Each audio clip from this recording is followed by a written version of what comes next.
we have multiple plum trees, so I love finding how many different things I can do with it.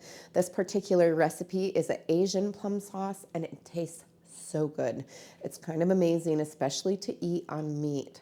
You can do it on your chicken, your pork, I mean, honestly, anything. Fish, beef, it doesn't matter. It tastes good with this. And it's kind of fun because it's got all those savory spices, but it still has that element of sweetness to it. I start out by having and pitting 8 cups worth of plums. Then I'll put them in my pot with 1 cup of water, 1 cup of diced onion, 1 tablespoon of garlic. I cheat and use the pre-minced variety, but you could cut up your own as well.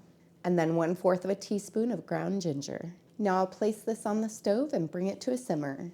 Now that it's begun to simmer, I'll set my timer for half an hour, stirring occasionally. Now that my fruits and vegetables have softened, I'll add them to my blender. Now I'll blend it for 30 seconds on high. And now I'll pour that back into my pan. You can see just how much more smooth it is at this point. So I'll add 3/4 of a cup of sugar, 1/2 of a cup of rice vinegar, 1 teaspoon of ground coriander, 1/2 of a teaspoon of salt, 1/2 of a teaspoon of cinnamon, 1/4 of a teaspoon of ground cloves, and 1/4 of a teaspoon of chipotle pepper powder. That chipotle pepper powder, what it adds is a little bit of heat and a little bit of smokiness, so it's pretty good.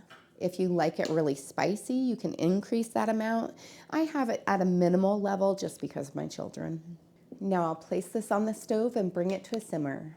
Now that it's at a simmer, I'll set my timer for 45 minutes. My sauce is the thickness that I want, so now I'll put it in my 1/2 pint jars up to 1/2 of an inch of headspace. It's actually so smooth. I really like this one. And the color is super pretty. Then I use a clean damp cloth to wipe off the rim of my jars so that if anything got on the edge, that it won't interfere with the seal. And then I place my lids and rings on until they're fingertip tight. I'm using Superb canning lids today, and these are absolutely my favorite because they have this squishy blue seal that adheres to my jars really well. I have a link as well as a 20% off discount in my description below.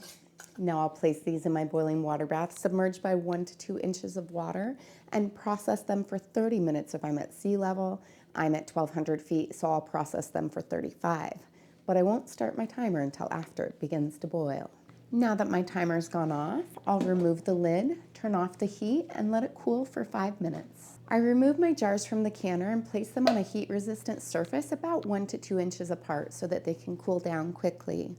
I'll leave them there for about 24 hours so that they can get a good seal. I know that they have a good seal if the center of the lid has depressed down. If it has, then I take off the ring, wash off the outside with hot soapy water, and place them in a cool, dry, dark location like my pantry and use them in the next 1 to 3 years. If any of them didn't seal, I would place them in the refrigerator and use them right away. So then for the taste tester, this is generally something that, like I said, I like to eat on meat or combine with a little bit of rice. It's actually kind of a fun sauce because you get all of those different spices that hit on different spots on your tongue, and you just are so much more interested in what you're eating as opposed to just a plain chicken breast, say.